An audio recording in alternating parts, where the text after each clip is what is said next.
नमस्कार रसिक हो. मी सौ प्रज्ञा गिरीश गोखले देव सरिता गंगा ह्या कार्यक्रमाच्या दुसऱ्या भागात आपणा सर्वांचं सहर्ष स्वागत करते.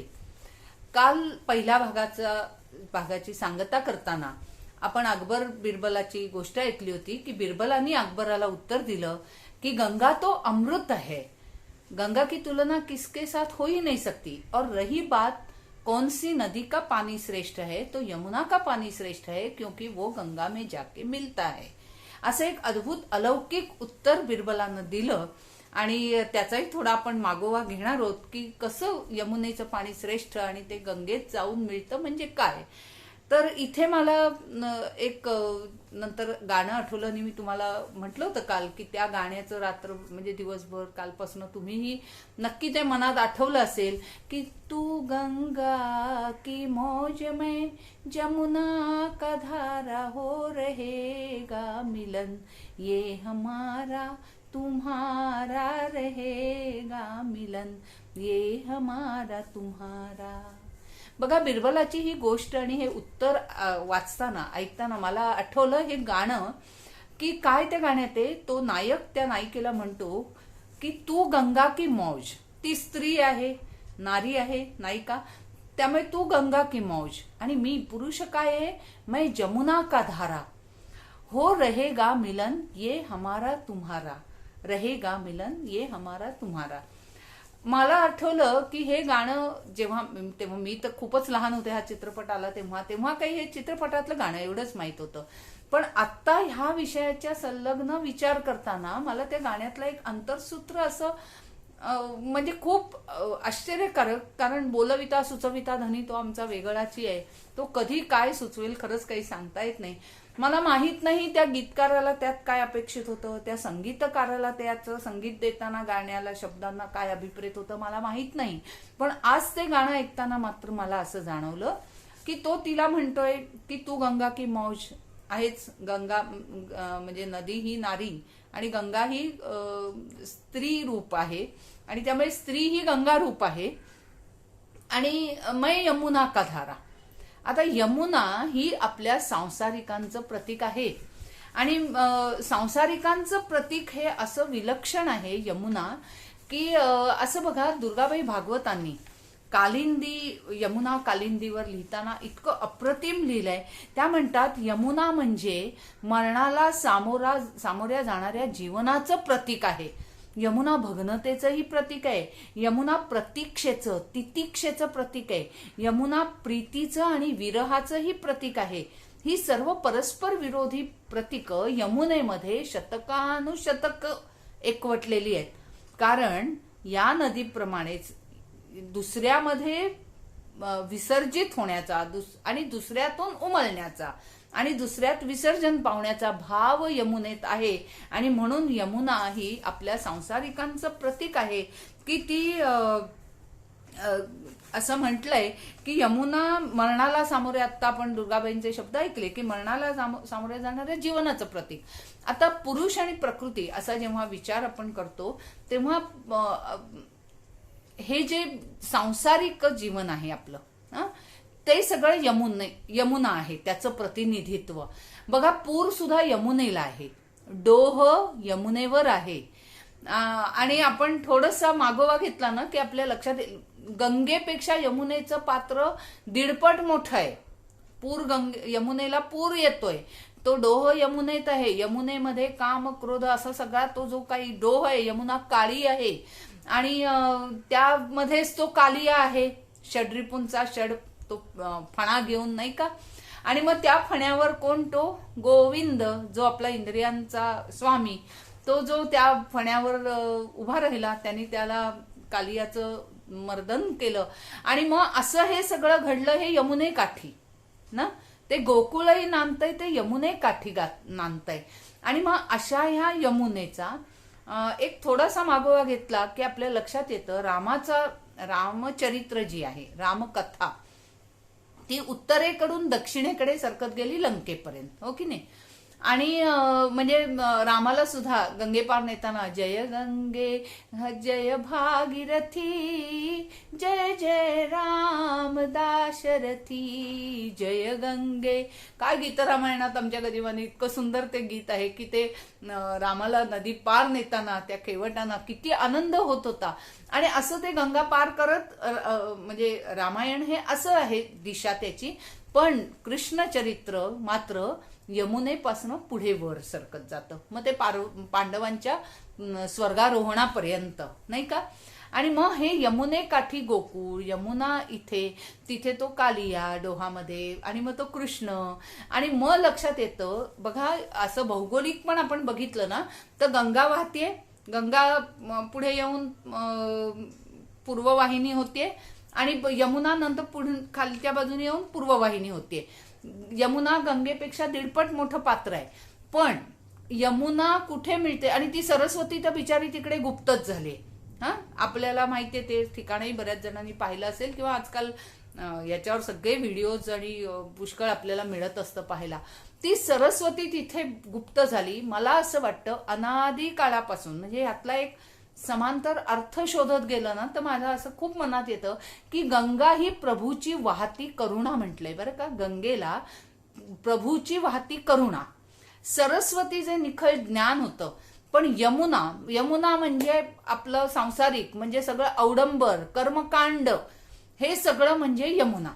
आणि मग हे इतकं वाढलं, ती सरस्वती तर बिचारी तिथे गळा घोटून गुप्तच झाली. म्हणजे मी तर असा अर्थ काढते त्यातला की मला तर असं फारच वाटतं की ते निखळ ज्ञान जे होतं ना ते त्या अवडंबरामुळे ती प्रभूची वाहती करुणाही कळली नाही, आणि निखळ ज्ञान तर गुप्तच झाली सरस्वती. पण ती पुढे प्रगट कुठे झाली, म्हणजे मला त्रिवेणी संगम, प्रयाग ह्याचा जेव्हा मी विचार करते ना मनाशी, तेव्हा मला असं जाणवतं की ही यमुना गंगेला येऊन जिथे मिळते तिथे ती सरस्वती प्रकट होतीये. त्या त्रिवेणी संगमाच्या इथे आहे ना, प्रयाग तीर्थावर आणि त्रिवेणी संगमावर. बघा आता मग ह्याचा लक्षार्थ आपण काय काढूया की यमुना ही आपलं प्रतीक आहे. सर्व कर्मकांड आपण एक म्हणतो की नाही, करून करून भागलो आणि देवपूजेला लागलो. किंवा वयाचा असा एक टप्पा येतो की ज्या क्षणी आपल्याला ह्यामध्ये काही आता सार नाही, आणि ईश्वर म्हणजे करुणा, प्रेम, बेसिक शाश्वत मूल्य जी आहेत त्याच्यावर जेव्हा आपला दृढ विश्वास वाटायला लागतो, अनुभवजन्य सगळं भरपूर जीवनाचे अनुभव घेतल्यानंतर जे काही निखळ प्रेम आहे आणि जे ज्ञान आहे त्याच्याकडे जेव्हा आपला प्रवास सुरू होतो, तेव्हा म्हणजे जेव्हा यमुना गंगेला मिळते, म्हणजे जेव्हा आपण त्या प्रभूची वाहती करुणा जी आहे तिचं महत्व आपल्याला कळतं, आणि आपल्या हृदयामधनं सुद्धा जेव्हा ते निखळ झरे वाहू लागतात तेव्हा ती यमुना गंगेला येऊन मिळते. आणि मग तिथे ते शुद्ध सात्विक ज्ञान पुन्हा प्रगट होणार ना, म्हणजे ते ज्ञान प्रगट होतं म्हणूनच हे सर्व कळतं, आणि म्हणून ते कळलं म्हणून तो तिथे त्रिवेणी संगम असं हे मला फार वाटतं. आणि मग पुन्हा या गाण्याकडे आपण येऊया की इतकं ते सुंदर म्हटलंय. माहित नाही त्या गीतकाराला, संगीतकाराचा काय मागे विचार होता, पण इतकं अलौकिक आहे की तू गंगा की मौज मैं जमुना का धारा हो रहेगा. ती ओळ पण इतकी सुंदर अशी सोडली की तू गंगा की मौज मैं जमुना का धारा हो रहेगा मिलन ये हमारा तुम्हारा रहेगा मिलन ये हमारा तुम्हारा. इथे ती ओळ सोडण्यात मला असं वाटतं ते शाश्वत सत्यच नाही का हो सांगितलंय की प्रकृती पुरुषाचं मिलन हे जे होत होत राहणारे, प्रभूची वाहती करुणा कळणारे, ती यमुना त्यामध्ये विसर्जित होणारे, आणि त्या क्षणी तिथे ज्ञान प्रगटणारे, आणि मग तिथे तो त्रिवेणी संगम होणारे. खरोखर असं ते अलौकिक असा काही तेव्हा तो काहीतरी सुचून जातं, मनात येतं. माहित नाही, हे माझ्या मनाचे कल्पना विलास आहेत. भावले तर घ्या, नाही तर सोडून द्या. असो, पण अशी ही गंगा. आता काय झालं, आमचे रामदास स्वामी पंढरपूरला गेले. पंढरपूरला त्यांनी विचारलं, त्यांना त्यांचंच दैवत तिथे उभं दिसायला लागलं. मग त्याने विचारलं, येथे का रे उभा श्रीरामा, काय केली शरयू गंगा, येथे वाहे चंद्रभागा. तसं आणखी पण अभंगातनं इतकं म्हणजे ह्या सगळ्या नद्या ह्या गंगेचं स्वरूप आहे आणि साक्षात पांडुरंगाच्या चरण तळाशी वाहणारी जी चंद्रभागा ती सुद्धा भीमा आणि चंद्रभागा तुझे चरणीच्या गंगा असंच म्हटलं नाही का. आणि मग ही अशी ही गंगा आपल्या भारतात आहे. आणि नुसतं तेवढंच नाही, जेव्हा श्रीरामांना लंकाधिपती म्हणजे रावणाचा सगळा निपात केल्यावर जेव्हा ते राज्य बिभीषणाने श्रीरामांना देऊ केलं, तेव्हा श्रीरामांनी काय सांगितलं लक्ष्मणाला आणि बिभीषणाला की जननी जन्मभूमिश्च स्वर्गादपि गरीयसी नमे अपि स्वर्णमयी लंका नमे रोचते लक्ष्मणः. स्वर्णमयी असली तरी ती मला लंका प्रिय नाही, मला माझी जन्मभूमीच प्रिय आहे. कारण जिथे गंगा आहे. बघा, ज्या आपण 3 मातृवंदनेमध्ये पाहिल्या होत्या की 3 जगन्माता, जी विद्येची दात्री सरस्वती, धनाची लक्ष्मी, तपस सामर्थ्याची पार्वती, पुन्हा 3 माता म्हणजे भारत माता, गोमाता, गंगा मैया म्हणजे एक यशोदा मैया आणि गंगा मैया. तर ही गंगा मैया भारतात आहे. आमचे एकनाथ महाराज म्हणतात, भरतखंडी नरदेह प्राप्ती हे तो परमभाग्याची संपत्ती. कारण का भारतात जन्म मिळणं हे परमभाग्य का? कारण भारतात गंगा माता आहे, जी विष्णू चरणापासून निघाली. ब्रह्मदेवानं कमंडलूत घेतली, भगीरथ प्रयत्नांनी शिवानी मस्तकी धारण केली आणि मग भगीरथ प्रयत्नांनी ती भूलोकी उतरली. अशी ही अवतरली, गंगावतरण झालं. अशी ही गंगा बघा, भागवताच्या 11व्या स्कंधात ओव्या आहेत की माझ्या चरणापासून निघालेली गंगा म्हणजे श्री विष्णूच्या चरणापासून निघालेली गंगा शिवशंकर मस्तकी धारण करतात. पण म्हणजे किती पवित्र आहे ती गंगा की जिचं उगमस्थान विष्णूचे पादपंकज आणि जी शिवाची शिरोभ्रष्टा अशी आहे. पण ती गंगा काय पुढे भागवतात म्हटलंय की स्नान केली या गंगा पवित्र करी सकळ जगा, ते गंगा ही निज पाप भंगा तुमचे चरण संगा वांछित असे. काय म्हणताय की जी गंगा सगळ्या जगाचा पाप क्षालन करते, ती गंगा स्वतः शुद्ध होण्यासाठी मात्र म्हणजे स्वतःच्या पापभंगासाठी. आता ती काय बिचारी पाप करणारी, आपली पाप तिच्यात गेल्यामुळे जी काही ती मलिन होते, त्यासाठी ती तुमचे चरण संगा वांछित असेल. आणि मग ही जी मलिनता आहे तिची ती संत चरण स्पर्शाने विष्णुपाद स्पर्शाने ती पुन्हा एकदा जगाच्या उद्धारासाठी काय म्हणते सिद्ध होत असते. एक कथा आहे पुराणात. म्हणजे बघा, भक्त पुंडलिक आपल्या आई वडिलांना गंगाकाठी म्हणजे तीर्थाटन करणं हे आपल्या संस्कृतीत आहेच आहे महत्व. पुंडलिक सुद्धा सहकुटुंब तीर्थयात्रेला गेला, गंगा तीरी गेला. तिथे कुकुटमुंड ऋषींच्या आश्रमापाशी त्या पर्णकुटीत तो राहत होता. पर्णकुटी बाहेर बसलेला असताना पुंडलिकाला संध्याकाळच्या अशा थोड्याशा त्या कातरवेळी त्यांनी पाहिलं 3 स्त्रिया गंगाकाठावरून येत आहेत आणि आश्रमाकडे जात आहेत.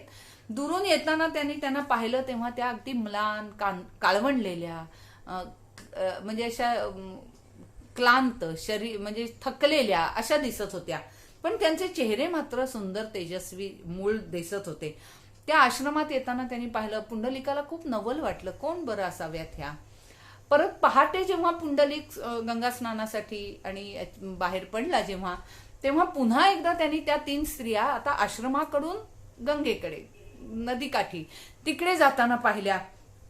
त्यावेळी मात्र अहो त्या उत्फुल्ल, मुळातच त्या तेजप्रभा होती, आता तर त्यांची प्रभामंडल अशी झळकत होती आणि अत्यंत उत्फुल्ल तेजस्वी धवल शुभ्र अशा त्यांची दिव्य प्रभा त्या तिघींची अशा त्या येताना पाहून आता मात्र पुंडलिकाला राहावे ना. आणि म्हणून त्यांनी हात जोडून त्यांना विचारलं की मातांनो, कोण आपण? काल संध्याकाळी मी तुम्हाला असं पाहिलं, आता तुम्ही इतक्यात उत्फुल्ल आहात पाहतोय, कोण आपण?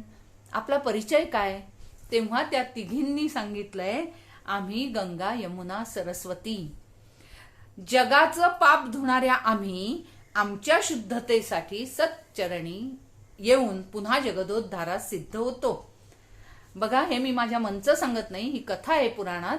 आणि मग त्या पुंडलिकाला ते पाहून म्हणजे त्यात असंही आहे बरं का की तुझ्यासारखे तथाकथित भक्त, बायका मुलांचे लाड करणारे आणि आई वडिलांची वंचना अपमान करणारे भक्त आमच्या प्रवाहात येऊन पापमुक्तीचं आस धरतात, अपेक्षा करतात, त्या आम्ही आमच्या शुद्धीसाठी मात्र संत चरणांना वांछितो. आता इथे पुंडलिकाला ती उपरती झाली आहे आणि मग तो माता पित्यांच्या चरण सेवेत रुजू झाला आणि मग पुढे ते त्या माता पित्यांच्या सेवेसाठी, त्या सेवेचं म्हणजे ती सेवा पाहून प्रत्यक्ष परब्रह्म तिथे अवतरतात आणि त्यांना पुंडलिकाने सांगितलं, त्या समचरण विटेवर त्या आजतागायत आपल्यासाठी उभे आहेत. असो, मुद्दा सांगायचा इतका की कर्मकांड आणि हे जे आता मी सांगितलं पुंडलिकाचं चरित्र ते सगळं तेव्हापासून होतं, ते वाढत गेलं. यमुनेचा कर्मप्रवाह, तो डोह, तो कालिया, आणि गंगेचा मात्र प्रेमप्रवाह, आणि सरस्वती आत्ताच मी म्हटलं तसं ती गुप्त झाली, ती पुढे प्रयागला प्रकट झाली. असो, आपण आपल्या विषयाकडे आणखी पुढे सरकूया की राजापूरची गंगा अवतरली, अकस्मात जी वाहू लागते तीही 14 कुंड भरते. पहिलं ते काशी कुंड भरतं आणि मग प्रत्येक कुंडातल्या पाण्याचं तापमान वेगळं वेगळं असतं. आणि असं म्हणतात की राजापूरची गंगा अवतरते तेव्हा तिकडे काशी विश्वेश्वरापाशी गंगेची पातळी एका पायरीनी खाली जाते असं म्हणतात. आणि मग साहजिक आहे, मला असं खूपदा वाटतं आज आता आपल्याकडे तो नद्या जोड मोहीम वगैरे चालली आहे, खालून नद्यांची जोडणी होईल का, म्हणजे मग दुष्काळी भागात सगळीकडे पाणी सारखं येईल, जिथे पूर येतात तिथे पूर येणार नाहीत, असा आता हे संशोधन किंवा हे कार्य चाललंय. पण मला असं बरेचदा वाटतं की जेव्हा एक पायरी गंगेचं पातळी खाली होते, ह्यामध्ये चमत्कार वगैरे आपण नको मानूया. आपण असं म्हणूया की ते झिरपत गेलेलं पाणी मुळात भारत देशाची निर्मिती जी आहे, हा भूभाग जो निर्माण झालेला आहे, तो हा सगळा प्रवाळ आणि काय म्हणायचं, जो म्हणजे आता जी हिमालयाची उंची पण वाढते असं म्हणतात, तर ही जी सगळी झिरपत गेलेलं पाणी, आणि मला असं वाटतं एखादा काशी विश्वेश्वराचा किंवा गंगेचा भक्त कायम यात्रा करत असेल, म्हणजे एक दरवर्षीची वारी वगैरे करत असेल, पण पुढे गलित गात्र झाल्यामुळे म्हणा त्याला ती वारी सोसेनाशी झाली असेल आणि मग काशी विश्वेश्वर किंवा गंगा प्रसन्न होऊन त्याला म्हणाली असेल की बाबा रे तू नको येऊ, आम्हीच येतो तुझ्यापाशी, मीच येते तुझ्यापाशी. असं मला माहित नाहीये, राजापूरची गंगाही मी अजून पाहिलेली नाहीये, मला भाग्य नाही मिळालं ते. पण मी जेव्हा विचार करते तेव्हा असं वाटतं की अशा कोणा भक्तासाठी ती गंगा तिथून, आणि मग ती जमिनीत झिरपत राहिलेलं पाणी कुठल्या तरी त्या एका दाबाच्या यानी किंवा काहीतरी भूगर्भ हालचालींमुळे किंवा काय अकस्मात तो झरा तिथे वाहू लागला असेल, किंवा आता मी म्हटलं तसं प्रत्यक्ष गंगा त्या भक्तासाठी तिथे येऊन वाहती होत असेल. खरं तर ती विविध स्तरातून येत असल्यामुळे विविध कुंडात तिथे तापमान पाण्याचं कमी जास्त असतं असं म्हणतात. आणि मग ते खरं पाणी कॅल्शियम कार्बोनेट म्हणजे त्यामध्ये गंधक मिश्रित, क्षार मिश्रित असल्यामुळे खरं तर ते त्वचा रोगांवर, मधुमेहावर आणि या सगळ्यावर औषधी गुणयुक्त आहे. आपण खरं तर त्याचा तसा लाभ करून घेतला पाहिजे. पण आपण मात्र ना नको ती अवडंबरं करत, ते निर्माल्य वगैरे टाकत ते पाणी मात्र प्रदूषित करतो. आपली श्रद्धा असली पाहिजे पण ती डोळस असली पाहिजे असं मला फार वाटतं. आता बघा, काशीला राजापूरची गंगा प्रगटली की त्र्यंबकेश्वरी सुद्धा कुंभमेळा आहे हा. आणि जे द्रवरूप ते गंगाजल असं मानलेलं आहे. आता जे द्रवरूप ते गंगा स्त्रोतसाम अस्मी जान्हवी, विभूती सांगताना अस्मी स्थावराणाम हिमालय स्त्रोतसाम अस्मी जान्हवी. जान्हवी हे जे गंगेचं रूप आहे, अजून ते मी पुढल्या भागात सांगीन पुढे त्याची कहाणी कथा. पण जे द्रवरूप ते गंगारूप, गंगा जल मानलंय. आता धन्वंतरी हा सुद्धा विष्णूचा अवतार, धन्वंतरीपासून आयुर्वेद आणि सर्व आपण बघतो. आता हा धन्वंतरी जो औषधं दिले जातात हा, म्हणजे मला आठवतंय लहानपणी आमच्याकडे ते असे काचेच्या बाटलीत डोस द्यायचे डॉक्टर लोक, आणि त्यावर ते कागदाच्या असं ती पट्टी करून डोस मार्क करून ती चिकटवून तेवढा तो डोस घ्यायचा. आणि मला अगदी आठवतंय की खरं सांगू का, मला ना माझ्या वडिलांची खूप आठवण होते की असे आता आठवतात काही काही प्रसंग की जेव्हा तेव्हा ते कळलं नव्हतं की तो डोस घेताना असं ते घालताना नाक दाबून आमच्या तोंडात घालायचे आणि तो डोस तेवढा जाईपर्यंत आई वडील मात्र एक श्लोक म्हणायचे की औषधम जान्हवी तोयम वैद्यो नारायणो हरी नश्यन्ति सकला रोगान भुक्तीन मुक्तीन ददाती च. आता मला सांगा, औषध द्रवरूप म्हणजे ते गंगारूप आहे आणि औषधम जान्हवी तोयम म्हटलंय, कारण जान्हवी हे परिपूर्ण रूप आहे गंगेचं आणि म्हणून औषध हे जान्हवी तोय आहे आणि वैद्यो नारायण हरी विष्णूचा अवतार धन्वंतरी आणि त्यामुळे तो साक्षात नारायण हरी वैद्य आहे. आणि मग ते काय करतं हे औषध, तर सगळ्या रोगांचा रोग मुक्ती करतं आणि परत तिथे पण भुक्ती मुक्ती ददाती, तुम्हाला जे हवं ते देतं. अशा तऱ्हेने ते त्यांनी म्हटलं की वडील म्हणायचे तेव्हा आता ते पटतं. आता इथेच मी तुम्हाला ते जान्हवी तोयाचं पण सांगते बरं का, की 2 कथा मी ऐकल्या अशा की एके ठिकाणी असं आहे की भगीरथ जेव्हा गंगेला घेऊन निघाला ना, ते त्याचे भावंड इकडे कपिल मुनींच्या आश्रमाशी गंगासागर म्हणजे गंगा समुद्राला मिळते तिकडे जवळजवळ तिथपर्यंत त्याला त्या गंगेला न्यायचंय आणि मग गंगेला घेऊन तो निघाला. एक कथा असं सांगते की जंघू ऋषी, अहो ते जे काय अलौकिक म्हणजे ते चित्र पण असं आहे की शंकराच्या जटांमध्ये गंगा धारण केले, त्यातनं ती गंगा खाली प्रवाह आहे. भगीरथ असा हात जोडून आणि ते ओंजळ धरून गंगेच्या इथे उभा आहे आणि ते अलौकिक पाहून जंघू ऋषी तिथे तपश्चर्या करत होते, तर त्यांनी ती गंगा पिऊनच टाकली. कथा अशी सांगतात की त्यांनी ती गंगा पिऊन टाकली आणि मग भगीरथांनी त्याला गयावया केली, त्यांना सगळं निवेदन केलं, त्यांची स्तुती केली, त्यांना विनंती केली की मला गंगेला असं असं तिथे न्यायचंय आता तुम्ही आता गंगेला मुक्त करा. तेव्हा असं म्हणे की जंघू ऋषींनी कानातून ती गंगा प्रवाहित केली आणि अशी एक गोष्ट सांगितली जाते. पण मला थोडंसं जेव्हा मी भौगोलिक किंवा असा या निमित्ताने बघत गेले ना, अभ्यास करत गेले किंवा काय संदर्भ मिळतील असं वाचत गेले, तेव्हा माझ्या असं की गंगा पूर्ण इकडे आली म्हणजे आता जवळजवळ आपल्या समजा बंगालपर्यंत वगैरे अशी आली तिकडे आणि तिथे असं आहे की एक जन्हू पर्वत आहे आणि तो पर्वत आडवा आला. आता गंगा आली इथे ना, आता पर्वत कसं काय वळसा घेऊनही जाणं शक्य नव्हतं किंवा काय करणार भगीरथ, आता काय करायचं. तर तेव्हा असं म्हटलंय की त्या जन्हू पर्वत फोडून गंगा प्रवाहित झाली.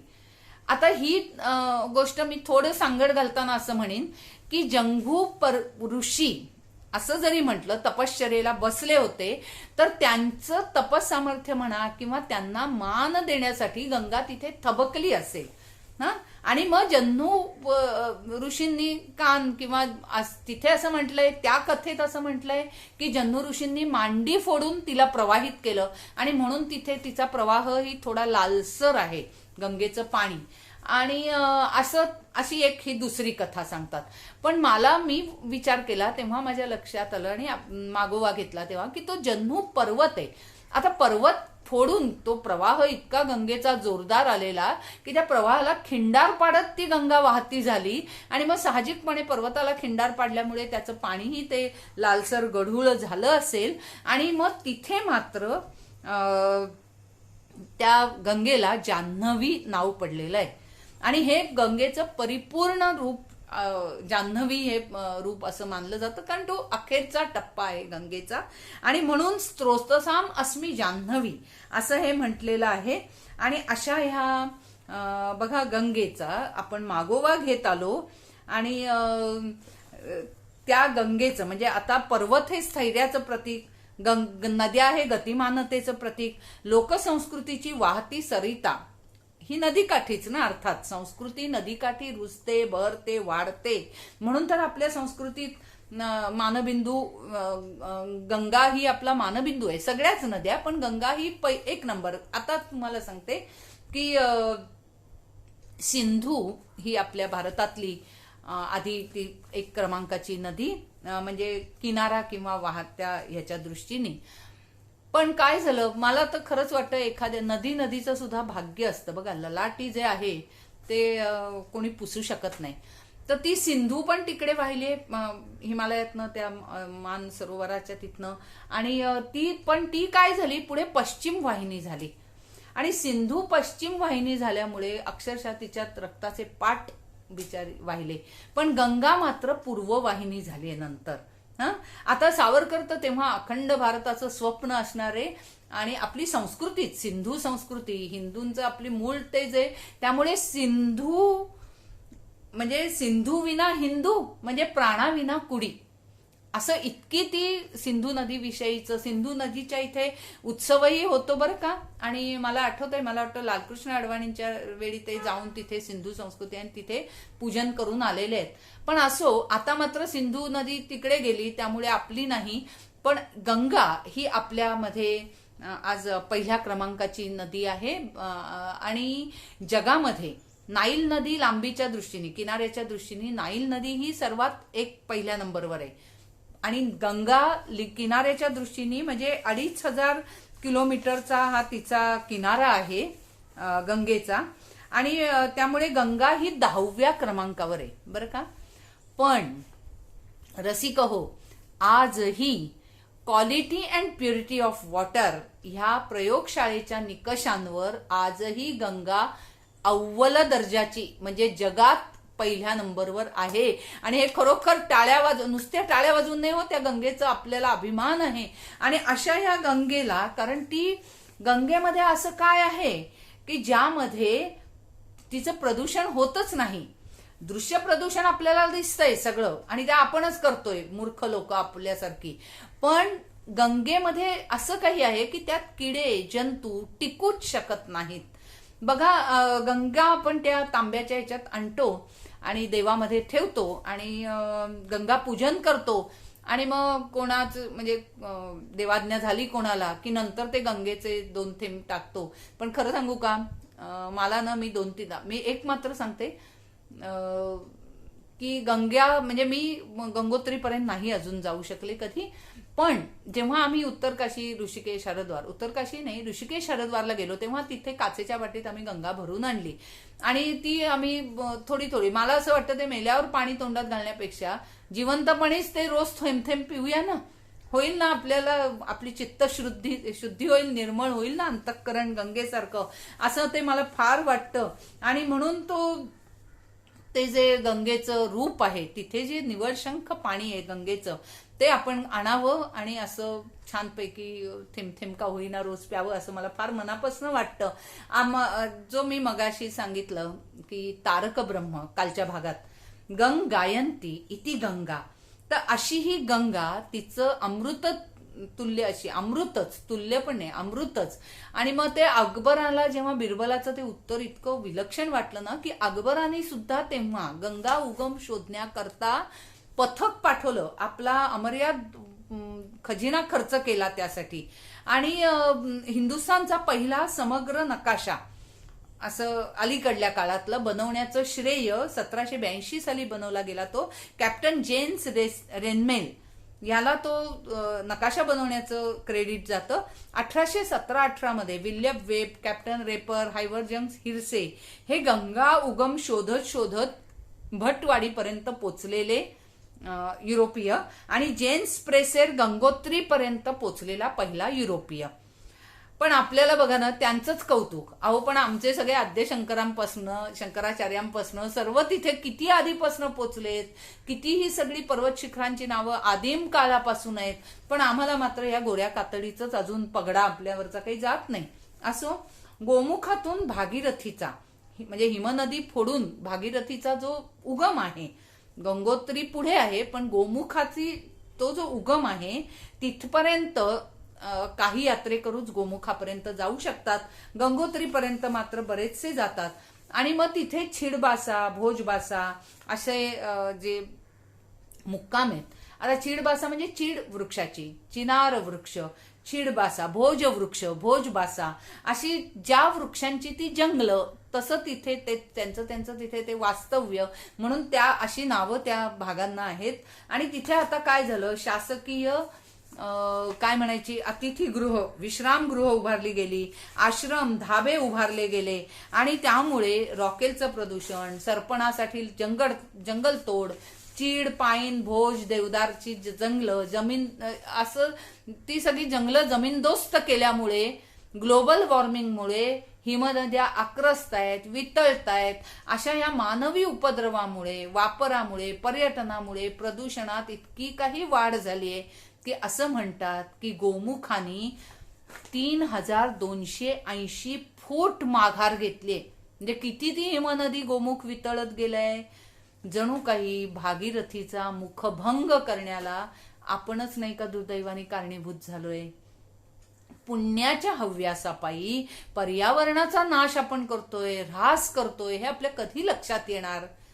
पण मग विजय मुनशिंगीकर यांनी 5 मार्च 2010 गंगा जल जनजागरण अभियान, गंगा जल नेचर फाउंडेशन स्थापन केलं आणि गंगोत्री गोमुखापासून गंगा सागरापर्यंत, म्हणजे उगमापासून सागर संगमापर्यंत गंगेचा जो काही 2525 किलोमीटरचा किनारा, तिथे जनजागृती मोहीम सुरू केली.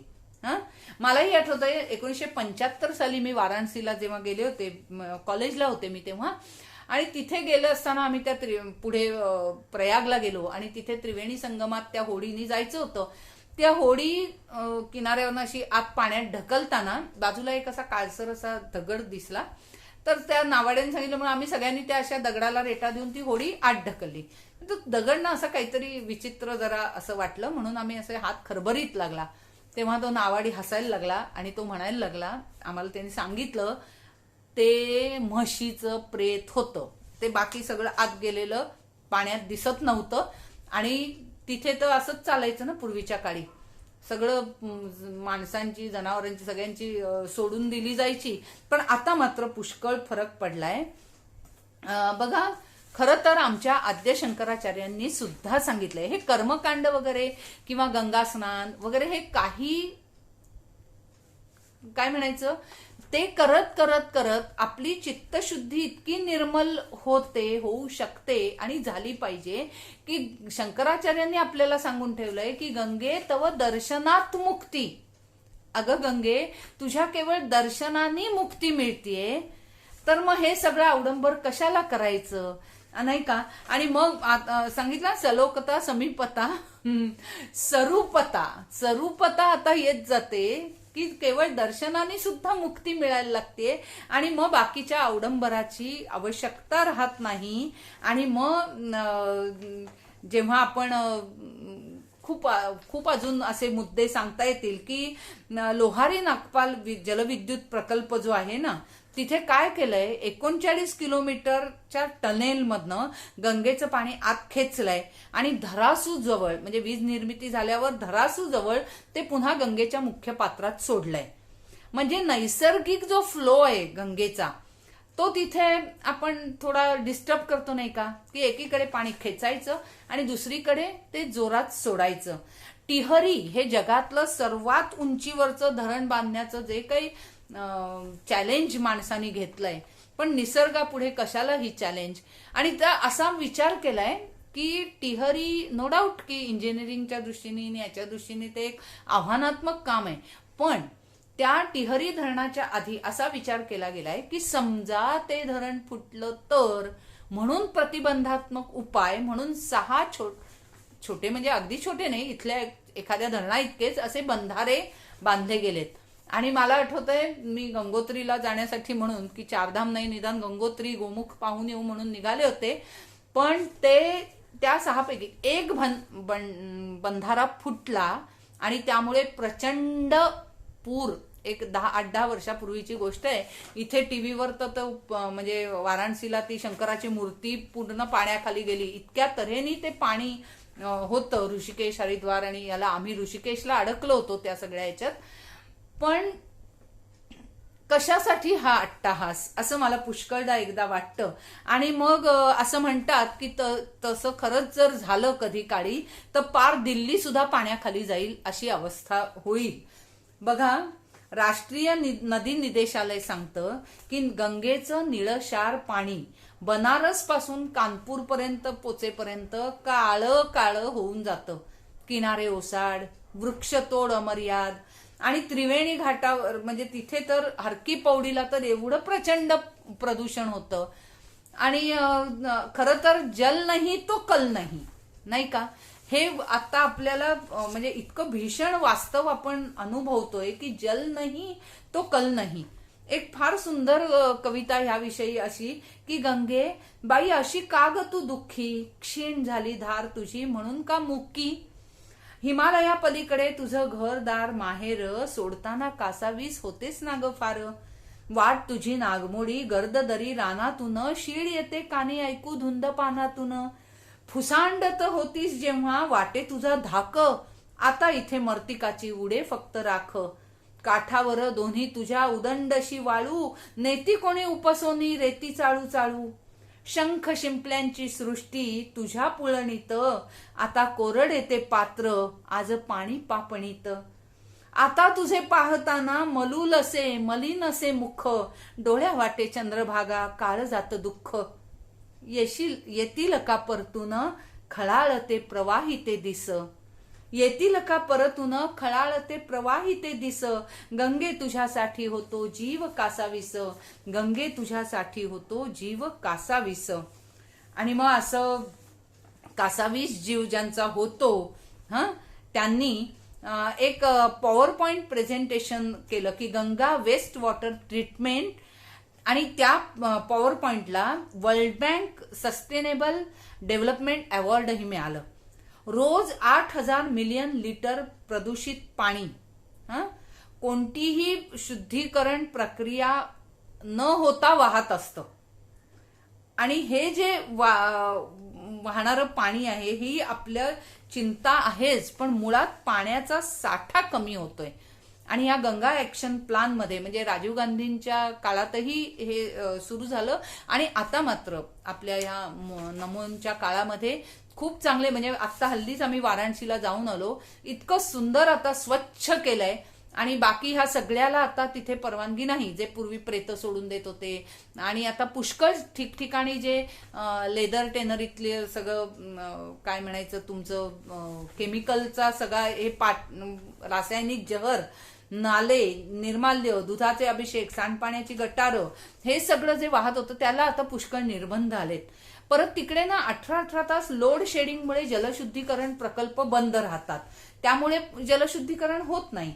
रासायनिक उत्सर्ग जो आहे, लेदर प्रोसेसिंगसाठी क्रोमियमचा धातू जो वापरला जातो तोही पाण्यात तो विषारी सोडल्यामुळे पाण्यातले जलचरांना पण तो धोकादायक आहे, आणि त्यामुळे पर्यायाने माणसाला सुद्धा, मनुष्याला सुद्धा.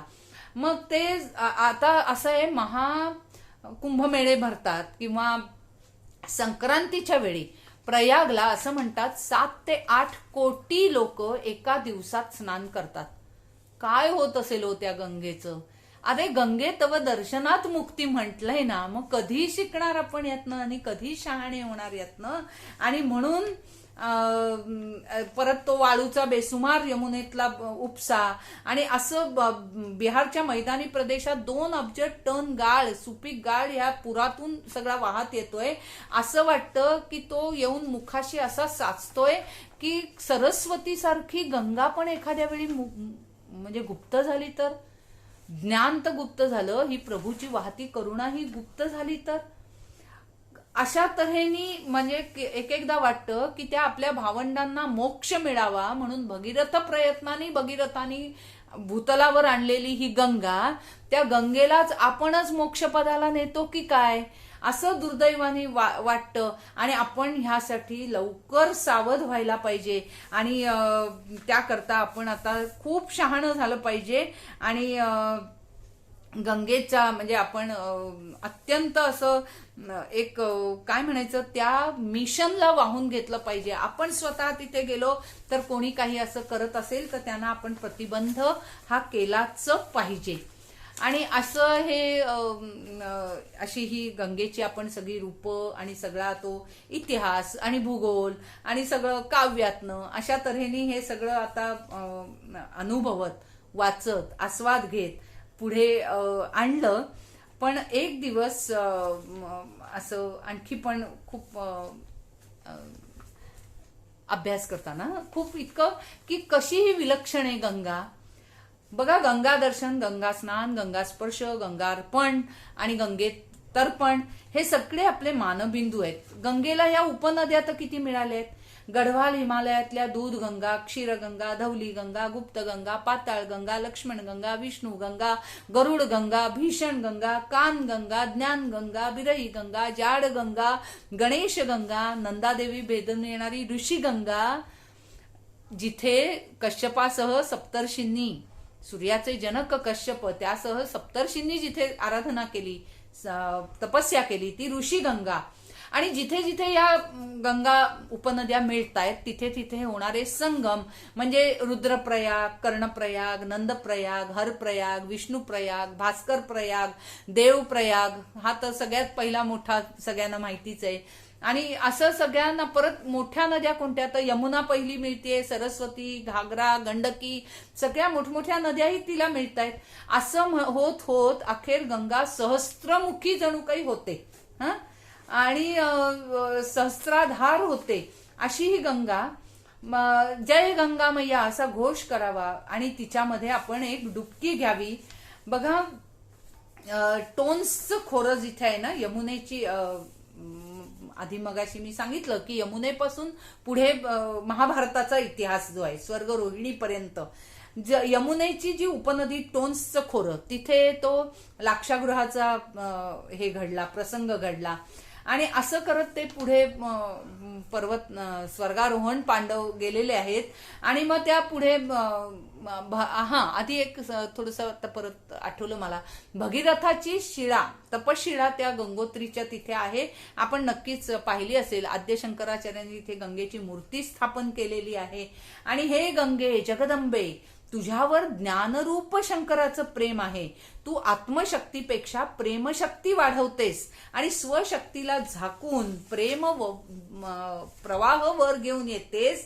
म्हणून बघा, इथे एक छोटीशी गोष्ट परत आठवते मला की पार्वती आणि शंकर द्यूत खेळत होते. शंकराजवळ तर काय आणखी हरण्यासारखं नव्हतंच काही, तरी पण त्यांनी जे जे काय होतं ते हरले. आणि शेवटी मात्र पार्वतीनी, बघा, अखेर पार्वतीने कटाक्ष कोणावर टाकला, ती आहे ना तुमच्या मस्तकावर, तिला लावा पणाला. म्हणजे काय म्हणायचं की पार्वती ही ज्ञान प्रवाह, तप सामर्थ्य प्रवाह आहे, पण गंगा ही प्रेम प्रवाह आहे आणि म्हणून ती शिरोधार्य झाली, नाही का. आणि जेलसी दाय नेम इज वुमन, त्यामुळे पार्वतीलाही ती का शिरावर, तो झालाच ना. आणि म्हणून तिला पणाला लावायला सांगितलं. अशी एक तऱ्हेची एक कथा, लोककथा सांगितली जाते. असो, कथा अजून आपण पुढल्या भागात पण अजून एक थोडंसं घेणार आहोत.